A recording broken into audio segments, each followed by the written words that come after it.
Mas agora eu trago alguns esclarecimentos sobre a análise discursiva comparativa do discurso. O CEDSCOR, que é esse centro de pesquisa lá da Paris 3, se dedica aos estudos do discurso cotidianos especializados.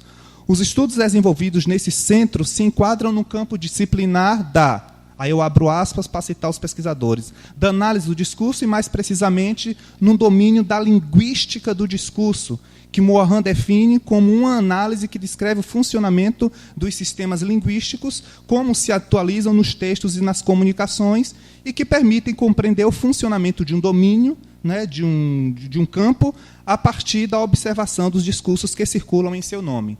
Essa é a afirmação da professora Patricia von Munchau e do Hakoto Neilna, que são dois pesquisadores do CEDSCOR na Paris 3.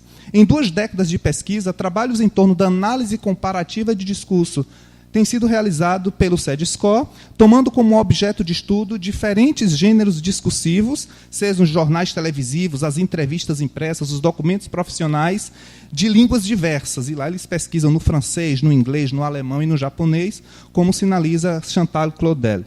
Disso resultou um eixo de pesquisa dentro do CEDSCOR chamado Comparaison Langue et Culture, dando perspectiva discursiva, em que o objetivo desse eixo de investigação é analisar, é observar, é interpretar os componentes culturais que aparecem nas produções discursivas.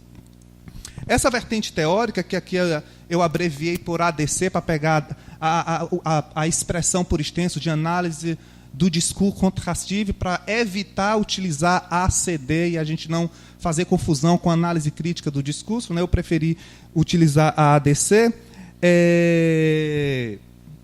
Se situa, aí eu vou citar a Patricia, ela se situa no domínio da análise do discurso francesa e da linguística textual, ao mesmo tempo em que se inscreve no campo das aproximações contrastivas e transculturais. Seu objeto de estudo é a comparação de diferentes culturas discursivas, lugar onde as representações sociais das comunidades manifestam-se discursivamente. Trata-se de uma corrente que, tomando as manifestações de um mesmo gênero discursivo, em pelo menos 2 comunidades etnolinguísticas distintas, podem se observar regularidades, padrões e variabilidades. Após essa breve discussão sobre o conceito objetivo e o objeto da ADC, vou tratar rapidamente de um dos conceitos que o CEDSCOR trabalha nos textos jornalísticos, televisivos e de documentos impressos, etc. e tal, que é um conceito de didaticidade muito caro aos pesquisadores do CEDSCOR e que eu me baseei em 3 trabalhos por eles feitos para poder pensar nos discursos de divulgação científica, como isso se dá, como isso é materializado discursivamente, para perceber mesmo essas variações, essas semelhanças e o que isso reflete enquanto cultura discursiva. Tá? O primeiro trabalho é o trabalho da Sophie Morin, a didaticidade, em torno da noção de didaticidade, em que a Sophie Morin ela vai mostrar como essa manifestação discursiva se dá em textos não didáticos. E aí ela classifica a didaticidade em situacional, quando leva em consideração as condições de produção do discurso, a formal, que aí é a materialização através dos recursos lexicais e linguísticos formais propriamente dito, e o funcional, qual é o objetivo, a função daquele determinado texto e da didaticidade naquele determinado texto. Vou pular para citar outro trabalho. Nós temos um outro trabalho muito bacana da Sandrine Rebu, em que ela avalia o grau de cientificidade nos traços de didaticidade, e aí ela toma os discursos jornalísticos para poder analisar, e ela faz uma análise interessante quando ela mostra no nível lexical como se dá e no nível discursivo. E o trabalho da Marie-Françoise Morturot, em que ela estuda os traços de didaticidade em textos não didáticos. E aí, a pesquisa dela ela traz uma abordagem sociológica, na medida em que ela vê qual é a função da didaticidade naquele discurso, e uma abordagem linguística, quando ela observa os elementos linguísticos e a formalidade dessa didaticidade.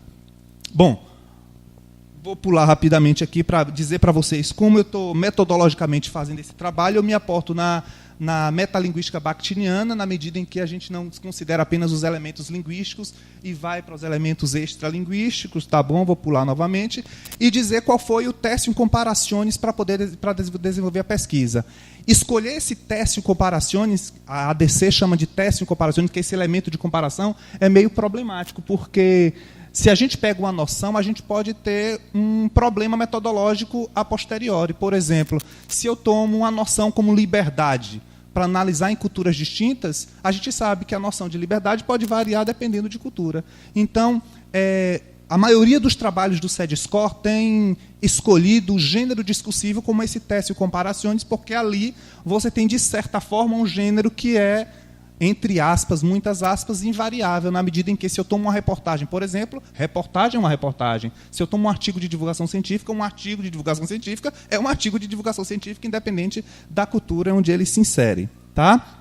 E aí, foi a partir do conceito de divulgação científica como essa modalidade particular de relação dialógica entre a esfera científica e outras esferas de atividade humana que eu escolhi trabalhar com as reportagens de divulgação científica nessas duas revistas de divulgação, que é a Ciência Hoje. Eu trouxe aqui os 4 exemplares que eu utilizei para fazer esse estudo prévio, e a La Recherche, que é a pesquisa francesa. Por que eu cheguei nessas revistas? Alguns critérios foram: eu queria revistas que fossem reconhecidas internacionalmente do ponto de vista da comunidade científica. A gente tem a Ciência Hoje, que é editada pela SBPC, e a gente tem a La Recherche, que é editada pela Société d'Édition Scientifique. Então, tem um reconhecimento institucional, tem periodicidade mensal, tem outros critérios. Aí eu cheguei nesses quatro exemplares, que eu também utilizei como critério para pegar exemplares que tivessem um conteúdo temático com certa proximidade, porque muitas vezes o conteúdo temático, se for muito diferente numa revista brasileira para uma revista francesa, a gente pode ter manifestações discursivas diferentes a tratar do assunto. Né? Então, eu busquei que fossem conteúdos temáticos mais próximos. Aí a gente tem Viagem no Tempo, como a física quântica pode transformar a ficção em realidade, e na La Recherche a gente tem Um Novo Mundo Quântico, a teoria da informação e os limites da psique, e por aí vai. Bom, onde eu quero chegar? Das três características que a Moirand apresenta da didaticidade, como a situacional, a funcional e a formal, eu foquei, porque está bem embrionário esse estudo aqui, eu foquei na formal para mostrar formalmente os recursos formais utilizados na hora de construir as reportagens. E eu cheguei numas categorias que eu destrincho isso. Eu estou chamando de elementos didatizantes algumas formas da didaticidade se manifestar nas duas revistas. Isso aparece nas duas, só que com peculiaridades em cada uma delas. Né? A gente tem o recurso da definição, que aparece na La Recherche, mas aparece também na Ciência Hoje. E aí eu trago os exemplos de como a definição se manifesta e qual o efeito de sentido causado. A gente tem o recurso da nomeação, a gente tem o recurso da exemplificação, da explicação, da pergunta e depois da resposta, da voz do cientista muito presente. E aí eu trouxe os excertos das brasileiras, e aí algumas observações que me chamaram a atenção, que eu só vou sinalizar e depois a gente pode discutir, é a questão da voz do especialista. Essa questão da autoria nas reportagens de divulgação científica nas duas revistas me chamaram a atenção. Por quê? Porque na revista Ciência Hoje, a produção brasileira, quem produz os textos são os próprios cientistas. Então lá a voz do cientista, essa segunda voz, segundo o pesquisador tal, ela é quase nula, porque é o próprio cientista que escreve os textos que vão ser publicados na Ciência Hoje. Enquanto que em La Recherche, quem produz os textos são os jornalistas. Então você tem um ponto de vista interno à esfera científica e um ponto de vista externo. O jornalista, geralmente, ele não é especialista, então ele faz uso de muito mais recursos didatizantes no momento de produzir seu texto do que o próprio cientista, porque ele já é autoridade, ele faz as afirmações, e ele não precisa de determinado respaldo, né, de uma voz da autoridade para poder falar. Aí eu falo da influência da esfera científica, que é mais ou menos essa relação que eu falei do cientista estar numa situação endógena, e a referência à autoria, que é o ponto de vista interno e o ponto de vista externo. Eu vou finalizar, por conta da extrapolação do tempo, agradecer a atenção de vocês e dizer que eu defendo que a análise dialógica do discurso, ela traz elementos fortes e ela responde muitas questões da linguagem e dos textos, dos gêneros de divulgação científica, mais precisamente, que é o que me interessa. Falo da pertinência dos estudos do SEDESCOR para os textos de não divulgação científica, que eu tomo a divulgação científica, e contribuiu demais para eu perceber como se dá essa produção de dizer. E essas análises prévias, elas podem ser amadurecidas, porque porque eu só fiz esse ensaio de análise para poder não deixar uma exemplificação e não ficar só elucubrando teoricamente, tá bom? Muito obrigado pela atenção e é isso.